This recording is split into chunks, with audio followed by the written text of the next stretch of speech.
Assalamualaikum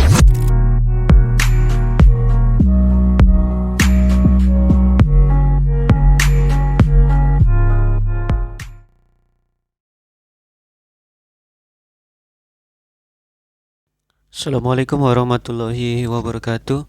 Welcome back to my channel CPNSCAT channel. Bagi teman-teman sekalian yang baru melihat channel ini, silahkan tekan tombol subscribe dan aktifkan lonceng notifikasi supaya teman-teman semua mendapat update terbaru video-video dari saya. Oke, di sini saya akan membahas soal tes wawasan kebangsaan atau soal TWK tentang sejarah kebangsaannya, teman-teman.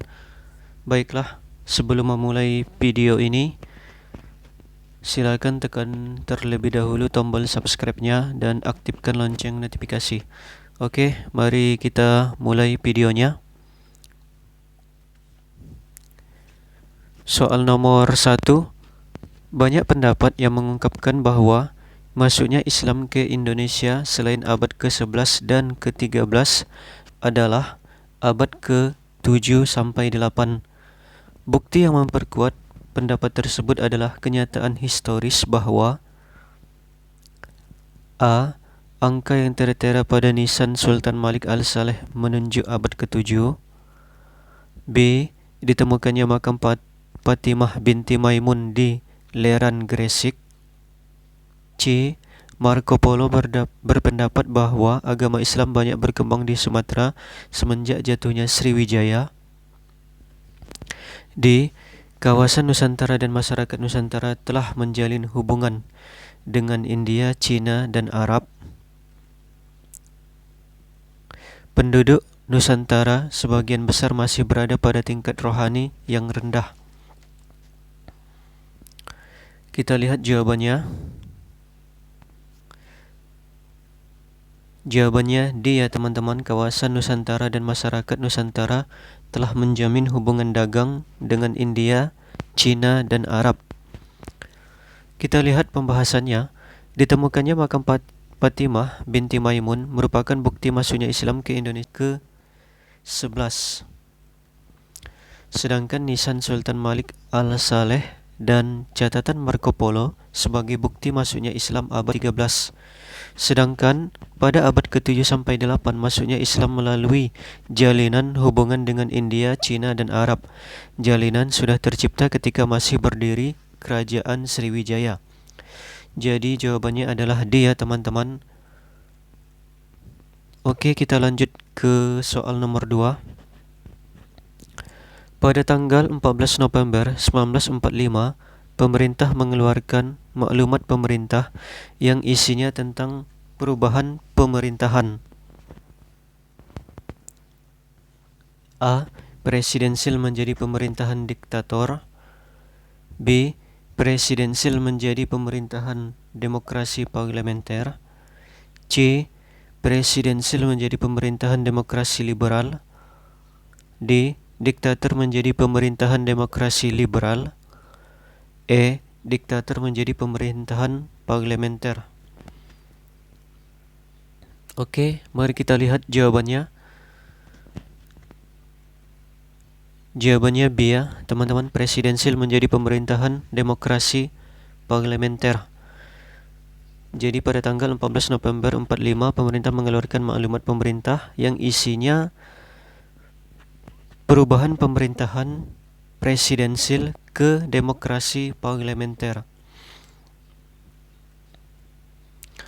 Menghindari adanya anggapan bahwa pemerintah Indonesia bersifat diktator dan dalam rangka memperoleh pengakuan kedaulatan, maka pemerintah mengeluarkan maklumat tanggal 14 November 1945 yang mengubah sistem pemerintahan presidensil menjadi demokrasi parlementer. Jadi jawabannya B ya. Kita tandai jawabannya B. Oke. Kita next.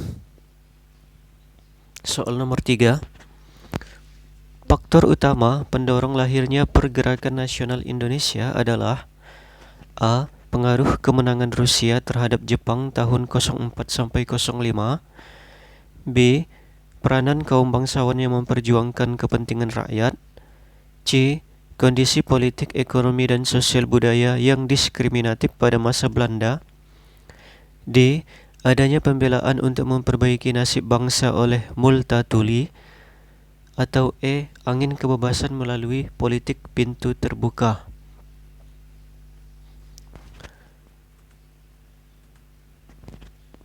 Jawabannya adalah C ya teman-teman, kondisi politik, ekonomi, sosial budaya yang diskriminatif pada masa Belanda. Pergerakan nasional di Indonesia lahir karena dipengaruhi dua faktor, yaitu faktor intern dan faktor ekstern. Kita lihat maksud dari faktor intern. Kondisi politik, ekonomi, dan sosial budaya yang diskriminatif pada masa Belanda dan lahirnya kaum terpelajar sebagai akibat positif dari pelaksanaan politik etis. Sedangkan faktor ekstern adalah kemenangan Jepang atas Rusia tahun 0405 dan pergerakan nasional yang terjadi di Turki, India, dan Cina. Oke, jadi jawabannya C ya teman-teman. Soal nomor 4. Seorang tokoh yang menggulirkan program perestroika untuk meningkatkan perekonomian Uni Soviet adalah A. Lenin, B. Stalin, C. Mikhail Gorbachev, D. Leonid Brezhnev, atau E. Konstantin Chernenko. Oke, kita lihat pembahasannya. Jawabannya C ya teman-teman, Mikhail Gorbachev. Kita lihat pembahasan. Pada bulan Maret 85, Mikhail Gorbachev diangkat menjadi sekjen Partai Komunis Uni Soviet, menggantikan Konstantin Chernenko yang sekaligus menghantarkan ke puncak kekuasaannya di Uni Soviet.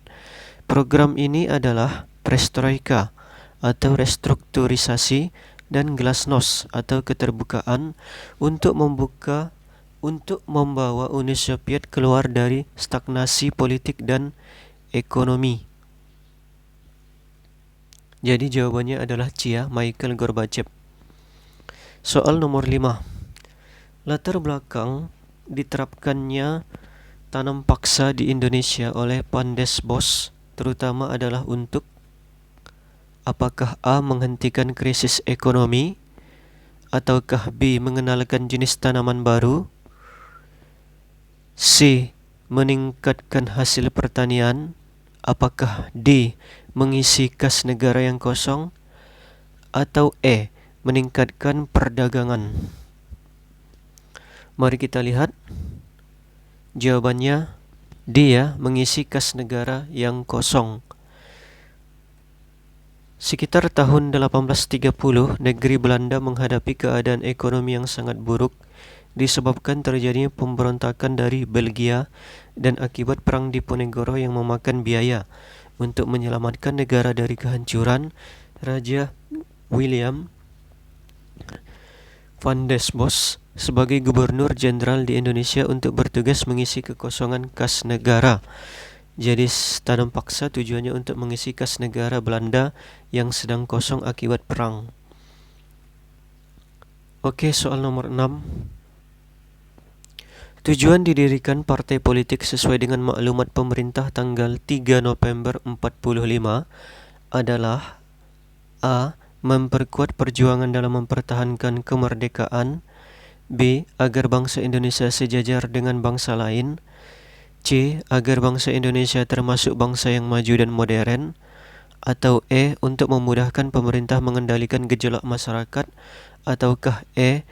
agar rakyat tidak mengancam pemerintah pusat. Kita lihat jawabannya. Jawabannya A ya, memperkuat perjuangan dalam mempertahankan kemerdekaan. Isi dari maklumat pemerintah: memperkuat perjuangan dalam mempertahankan kemerdekaan.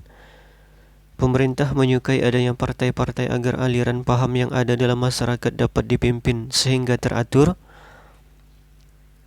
partai-partai politik segera lahir sebelum dilangsungkannya pemilihan anggota Badan-Badan Perwakilan Rakyat bulan Januari 46. Jadi tujuan didirikan partai politik adalah A ya, memperkuat perjuangan dalam mempertahankan kemerdekaan sesuai dengan isi dari maklumat pemerintah 3 November ya. 3 November. Maklumat pemerintah tanggal 3 November. Ada 3 ya teman-teman. Memperkuat perjuangan, menyukai adanya partai politik agar aliran paham yang ada dalam masyarakat dapat dipimpin secara teratur. Jadi paham yang ada dalam masyarakat dapat dipimpin secara teratur, dan untuk menyikapi dilangsungkannya pemilihan anggota Badan-Badan Perwakilan Rakyat bulan Januari 46. Oke, soal nomor 7. Perang dingin yang terjadi antara Amerika Serikat dengan Uni Soviet mendorong negara-negara di benua Asia Afrika mencari alternatif untuk ikut memelihara perdamaian dunia dengan cara A. Menyelenggarakan konferensi tingkat tinggi antar negara Asia Afrika. B. Mendirikan negara non-blok. C. Mengusulkan dibentuknya pasukan perdamaian PBB. D. Mendirikan ASEAN. Atau E. Menolak dijadikannya pangkalan senjata nuklir dari kedua negara adik kuasa. Oke teman-teman, kita lihat jawabannya. Jawabannya adalah B ya, mendirikan negara non-blok. Jadi gerakan non-blok muncul setelah berakhirnya Perang Dunia II, di mana berkembang kekuatan besar yang saling bersaing dan bertentangan, yaitu Blok Barat dan Blok Timur. Blok Barat yang dipimpin oleh Amerika dan Blok Timur yang dipimpin oleh Uni Soviet. Pertentangan dan persaingan ini mendorong perlombaan senjata atom dan nuklir yang membahayakan perdamaian dunia. Maka negara-negara di Asia Afrika mendirikan gerakan non-blok untuk supaya tidak bertikai ya teman-teman antara Blok Barat dan Blok Timur, untuk mendinginkan antara Blok Barat dan Blok Timur. Oke, soal nomor yang terakhir, soal nomor 8. Latar belakang Belanda menandatangani perjanjian Masang di Sumatera Barat karena pada saat itu Belanda harus A. Meninggalkan kaum Padri di Sumatera. B. Keluar dari Indonesia. C. Mengakui kemenangan kaum Padri dan kaum adat. D. Menghadapi perang Diponegoro di Pulau Jawa. Atau E. Menghadang perang Padri. Kita lihat jawabannya C ya, menghadapi perang Diponegoro di Pulau Jawa. Perang Padri di Sumatera yang berlangsung tahun 81 sampai 37 ternyata hampir bersamaan dengan perang Diponegoro di Jawa, yaitu tahun 1825 sampai 1830. Untuk menghadapi perang Diponegoro di Jawa dan menghindari kekalahan lebih lanjut di Sumatera, Belanda menggunakan taktiknya dengan bersedia menandatangani perjanjian Masang di Sumatera Barat. Oke teman-teman, sekian pembahasan kita pada kesempatan ini. Semoga videonya bermanfaat bagi teman-teman sekalian, dan bagi teman-teman yang baru melihat channel ini, silahkan tekan tombol subscribe dan aktifkan lonceng notifikasi serta like videonya agar admin bersemangat untuk update video-video terbaru versi CPNS CAT channel. Oke, tanpa berlama-lama saya tutup video ini. Silahkan tekan tombol subscribe-nya. Oke, terima kasih. See you next time. Bye-bye.